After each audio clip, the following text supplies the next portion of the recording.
प्रिय विद्यार्थियों नमस्कार। पहल हिंदी की ऑनलाइन शिक्षण व्यवस्था में आप सबका हार्दिक अभिनंदन स्वागत। आज हम कक्षा 10 के हिंदी के प्रश्न पत्र में पूछे जाने वाले प्रश्न वाक्य शुद्धि का अध्ययन करेंगे।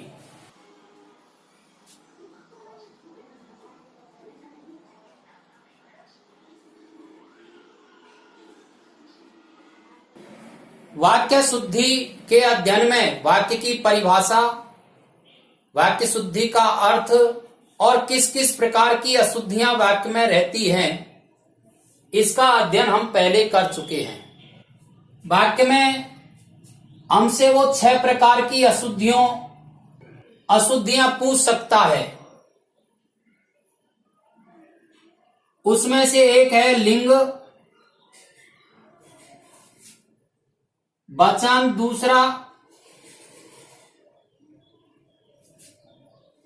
कारक,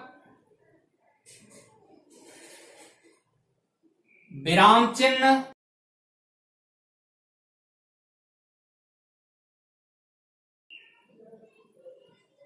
और पद क्रम। ऐसे 5 प्रकार की अशुद्धियां वो हमसे ठीक करवा सकता है। इनमें से आज हम पहले प्रकार की जो अशुद्धि है, लिंग संबंधी अशुद्धि, इसका विस्तृत अध्ययन करेंगे। लिंग संबंधी अशुद्धि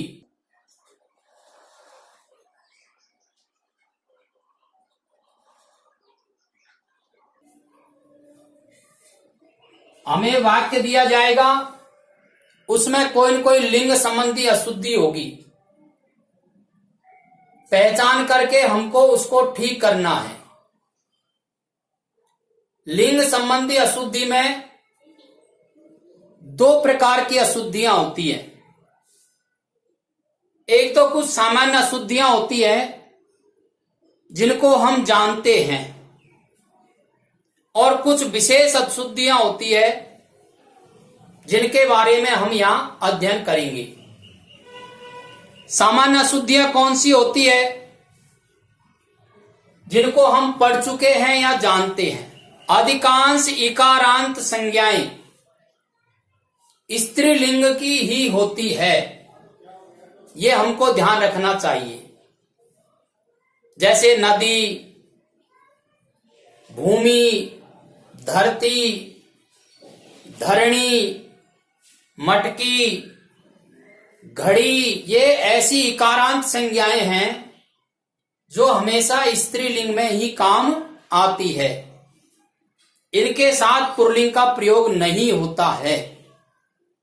ये सामान्य बात है, हमको ध्यान रखनी चाहिए। ऐसे दूसरी जो बात है वो ये है कि इसमें इकारांत संज्ञाएं होने के बाद भी कुछ अपवाद है, वो भी हमको ध्यान में रखने चाहिए। जैसे हाथी, दही, नाती, पुजारी, भिखारी, ये क्या है? ये अपवाद है। स्त्रीलिंग होते हुए भी इनका प्रयोग पुल्लिंग की तरह होता है। हाथी जा रही है, ऐसे वाक्य लिखेंगे तो गलत हो जाएगा। हाथी जा रहा है, यही शुद्ध वाक्य है। ऐसे दूसरी जानकारी, नदियों के नाम स्त्रीलिंग ही माने जाते हैं। जितनी भी नदियां हैं उनके नाम स्त्रीलिंग ही माने जाते हैं। गंगा, यमुना, सरस्वती, गोदावरी, इन सब के साथ स्त्रीलिंग का जैसा व्यवहार हमको करना है वाक्यों में। तीसरी बात, पर्वतों के नाम पुल्लिंग माने जाते हैं। विंध्याचल पर्वत, हिमालय पर्वत, सतपुड़ा पर्वत, इनका वाक्यों में यदि प्रयोग होता है तो इनके साथ क्रिया या कर्ता का व्यवहार पुल्लिंग जैसा होगा। और 5वीं बात, पृथ्वी के अतिरिक्त सारे ग्रह, सूर्य, बुध, गुरु और भी जो ग्रह हैं पृथ्वी को छोड़ करके, ये सब ग्रह भी पुल्लिंग माने जाते हैं। सभी समुद्रों के नाम ये सब पुल्लिंग माने जाते हैं। ऐसे सभी नगरों के नाम भी पुल्लिंग माने जाते हैं, पर कुछ अपवाद है, वो हमारे ध्यान में रहने चाहिए।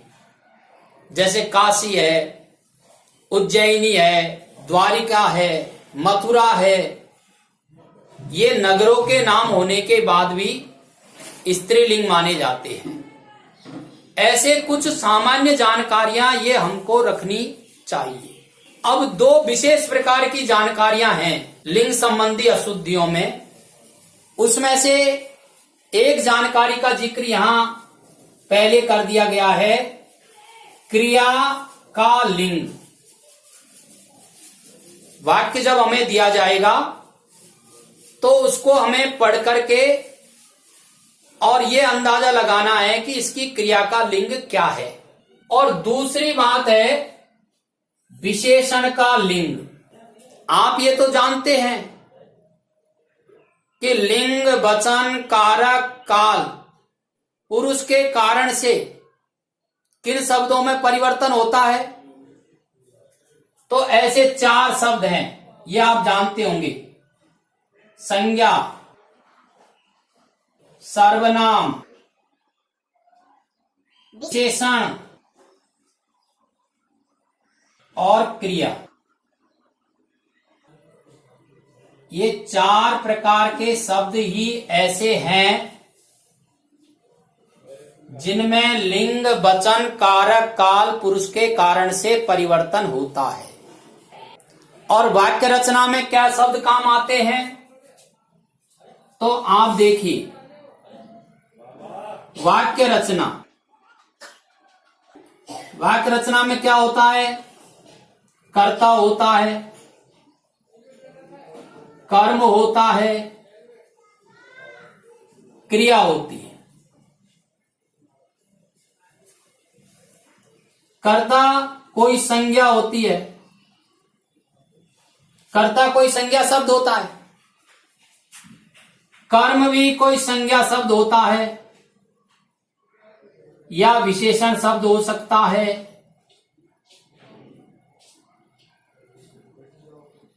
क्रिया शब्द हम जानते ही हैं। आप ध्यानपूर्वक समझिए, संज्ञा, सर्वनाम, विशेषण, क्रिया, इनमें ही लिंग के कारण परिवर्तन होगा। तो यानी कर्ता में परिवर्तन हो सकता है, क्रिया में हो सकता है, और कर्म में यदि विशेषण है तो उसमें परिवर्तन हो सकता है। लेकिन कर्म यदि क्रिया विशेषण आ गया या कर्म नहीं है, कर्म से के स्थान पर अपन को क्रिया विशेषण दिया है, तो इसमें परिवर्तन होगा ही नहीं। इसलिए हमें यह ध्यान रखना पड़ेगा कि लिंग के आधार पर इन 4 प्रकार के शब्दों में ही हम परिवर्तन कर सकते हैं। अब क्रिया में लिंग कैसे आता है, तो यहां में समझाया जा रहा है, यदि वाक्य में एक कर्ता है तो एक कर्ता के होने पर प्रथम कर्ता के अनुसार क्रिया का लिंग होता है। अब को वाक्य दिया गया है और उसमें एक ही कर्ता है, तो वो जो प्रथम कर्ता है उसके अनुसार ही क्रिया का लिंग हमको लिखना है। गोविंद जाता है, गोविंद वाक्य का कर्ता है, पुल्लिंग है, इसलिए क्रिया भी पुल्लिंग में ही आई है। राधा जाती है, राधा वाक्य का कर्ता है, जाती है क्रिया है, राधा स्त्रीलिंग है, इसलिए क्रिया भी स्त्रीलिंग में ही है। दूसरी स्थिति क्या बनती है, एक से अधिक कर्ता होने पर क्रिया का लिंग अंतिम कर्ता के अनुसार होता है। यदि वाक्य में एक से अधिक कर्ता है तो क्रिया का लिंग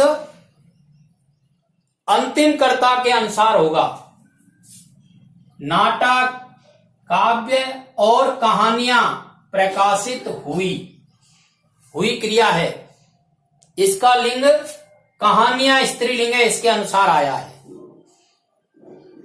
तो क्रिया के लिंग संबंधी 2 सावधानियां हमको रखनी है। विशेषण के लिंग के संबंध में क्या बताया है? विशेषण का लिंग विशेष के अनुसार होता है। विशेषण किसे कहते हैं? वे शब्द जो संज्ञा या सर्वनाम शब्दों की विशेषता बताते हैं, विशेषण शब्द कहलाते हैं। और विशेषण जिनकी विशेषता बताता है उसे विशेष्य कहते हैं। तो विशेषण का लिंग विशेष्य के अनुसार होगा। अच्छा लड़का, अच्छा विशेषण है, लड़का विशेष्य है। ये जो विशेषण शब्द है इसका लिंग इस विशेष्य के अनुसार आया है। अच्छी लड़की, यहां पर अच्छी विशेषण है, लड़की विशेष्य है। विशेषण का प्रयोग विशेष्य के अनुसार हुआ है। लिंग संबंधी अशुद्धियों में ये 2 ही प्रकार की अशुद्धियां सामान्यतः रहती है। इनका ही हमको विशेष ध्यान रखना है।